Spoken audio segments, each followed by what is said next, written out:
जय हिंद दोस्तों, मैं हूं मेजर गौरव आर्य और आप देख रहे हैं मेजरली राइट। दोस्तों, फिर से एक बार पाकिस्तान की हो गई है बेइज्जती, और जब तक मुझे लगता है कि पाकिस्तानी खुद अपनी बेइज्जती ना करवा लें सरेआम भरे बाजार में, ऐसी बेइज्जती जहां से जो बच्चा है, बुजुर्ग है, महिला है, सब लोग मिलकर जब तक सीटी ना मारे, ताली ना मारे, तब तक पाकिस्तान के दिल पे ठंडक नहीं पहुंचती है। दोस्तों, अब मैं आपको बताता हूं कि पाकिस्तान की बेइज्जती, बड़ा इंटरेस्टिंग वीडियो है, आप इसको एंड तक देखिएगा। मैं आपको बताता हूं कि क्या क्या हुआ पाकिस्तान में। पाकिस्तान को फिर एक बार खुजली हुई। तो यहां पे राज्यसभा के डेप्यूटी चेयरमैन है हरिवंश नारायण सिंह, वो भारत को रिप्रेजेंट कर रहे थे 148वें इंटर पार्लियामेंट्री यूनियन में। ये जेनेवा में हुई थी, और पाकिस्तान के लिए उन्होंने ये बोला है कि पाकिस्तान का इतिहास है पालना, मदद करना और सपोर्ट करना टेररिज्म को।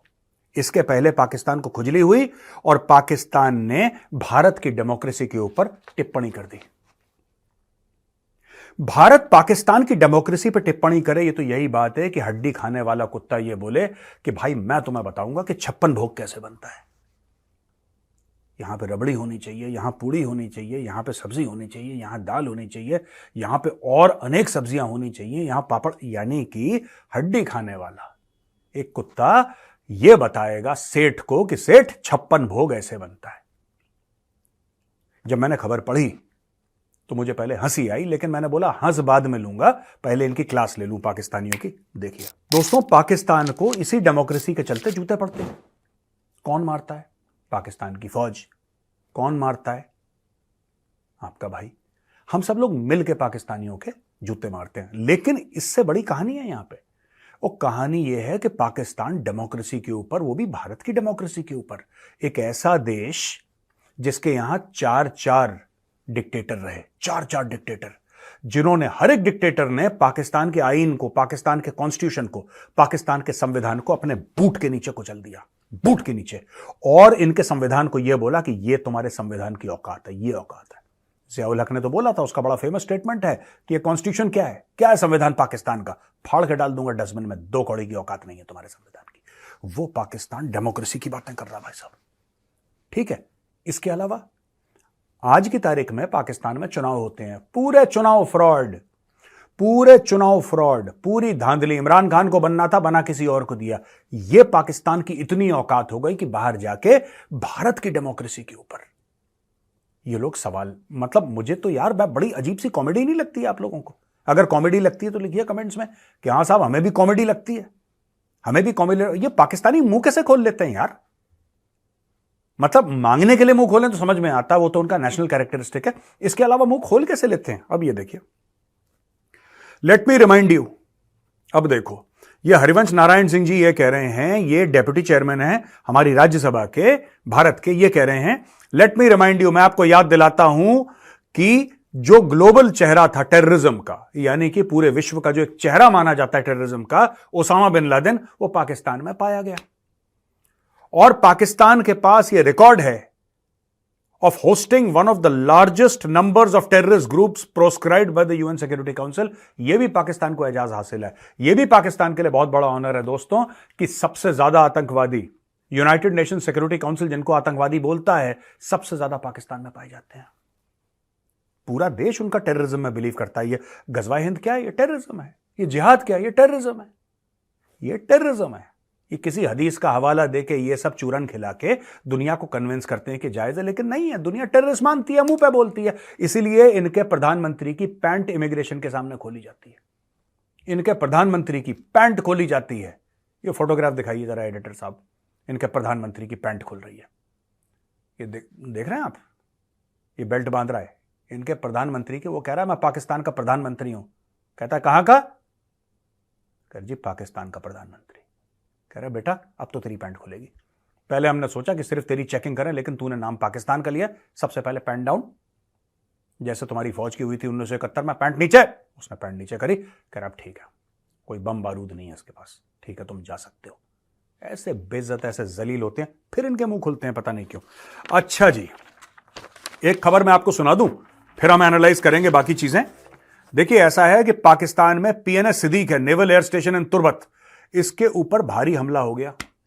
भारी हमला हो गया दमादम मस्त कलंदर, और यह हो गया है अटैक बलूचिस्तान में, और बलोच फ्रीडम फाइटर्स ने इसके ऊपर हमला कर दिया। मजीद ब्रिगेड ने ईमेल भेजी है कि भाई एयरबेस के अंदर हमारे फाइटर, अभी कुछ दिन पहले मजीद ब्रिगेड ने एक और अटैक करा था जिसमें इनके 5-7 कितने बंदे मार दिए थे, ठीक है। अब मजीद ब्रिगेड ने दोबारा अटैक करा है और यह कह रहे हैं कि डजन से ज्यादा पाकिस्तानी हमने मार दिए, जबकि पाकिस्तानी ये झूठ बोल रहे हैं कि नहीं ऐसा तो कुछ हुआ ही नहीं। यह भी पाकिस्तानी लाहौरियों की फितरत है, यह भी इनका कैरेक्टर है। इनको आप चप्पल मारो, कहेंगे नहीं मैं तो आपको जानता ही नहीं, हम तो कभी मिले ही नहीं। जब भारत ने एयर स्ट्राइक करी थी ना बालाकोट में, इनके 300 से ज्यादा आतंकी मारे गए थे, 300 से ज्यादा इनके आतंकी मारे गए थे। लेकिन पाकिस्तान ने क्या बोला? पाकिस्तान ने बोला नहीं यार, वो कुछ पेड़ टूट गए थे, कुछ कौवे मर गए थे, हमें तो इतना ही पता है। और पूरा का पूरा बालाकोट इन्होंने सील कर दिया और 45 दिन के बाद वहां पे मीडिया लेकर गए। अगर वहां पे सिर्फ कौवे मरे थे और पेड़ गिरे थे पाकिस्तानी, तो वहां पे अगले दिन ले जाते, पूरी दुनिया को, मीडिया को ले जाते और बोल देते ये देखो, ये देखो, ये भारत गलत बात कह रहा है बालाकोट को लेके, कोई बात नहीं, और ये है सच्चाई, बताओ कहां पे करा है। बोलते 45 दिन के बाद मीडिया को ले गए भाई साहब वहां पे, 45 दिन के बाद। और वो जो मेजर जनरल है वहां का आईएसपीआर का, वो खुद ले गया मीडिया को पर्सनली। एयर स्ट्राइक होती, आप मीडिया को बोलते कि भारत जो बयानबाजी कर रहा है हमें ठीक नहीं लगती और हम चाहते हैं कि पूरा दुनिया का मीडिया जाए और भारत को एक्सपोज करे। फॉक्स न्यूज है, CNN है, अल जजीरा है, कौन नहीं है पाकिस्तान में, इस्लामाबाद में, सबको भेजते वहां पे कि भारत जो बालाकोट के बारे में कह रहा है। नहीं, 45 दिन के बाद। बिल्डिंग बनाने में टाइम लगता है। वो जो बिल्डिंग अंदर से पूरी जल के राख हो गई थी, बंदे मर गए थे, उन सब की बॉडीज या बची कुची जो हड्डियां शड्डियां थी उनको निकाल के पूरा साफ करा कि अगर कोई इन्वेस्टिगेशन करे किसी को कोई चीज ना पता लगे। दोस्तों यहां तक मुझे पता लगा है कि वहां की मट्टी चेंज करी गई। वहां की मट्टी जो है वो कि कहीं बारूद के, अब जब फटता है, एक्सप्लोजिव फटेगा तो बारूद का रेसिड्यू फैलेगा। इन्होंने सब कुछ चेंज करा, सब कुछ चेंज करा। जहां पे कुछ पेड़ वेड़ अगर जले होंगे बाय द वे, सब कुछ काटा, इस तरीके से कर दिया कि कुछ जला, कोई बारूद का कुछ ना दिखे, बिल्डिंग सब टनाटन। And then they took the media, और फिर उन्होंने मीडिया को बोला देखो 45 दिन के बाद क्यों, फौरन करते ना, फौरन करते। इंडिया ने करा अटैक, अगले दिन वहां पे ग्लोबल मीडिया, ये देखो साहब आप बालाकोट में खड़े हो, इंडिया ने बोला अटैक, पता लगाओ कहां पे करा अटैक, लाइव स्ट्रीमिंग करो। नहीं, चोर जो होता है ना भाई, वो चोरी से जाए, सीना जोरी से ना जाए। अच्छा, ये तो इनका मजीद ब्रिगेड ने बोल दिया कि दमादम मस्त कलंदर हमने कर दिया है।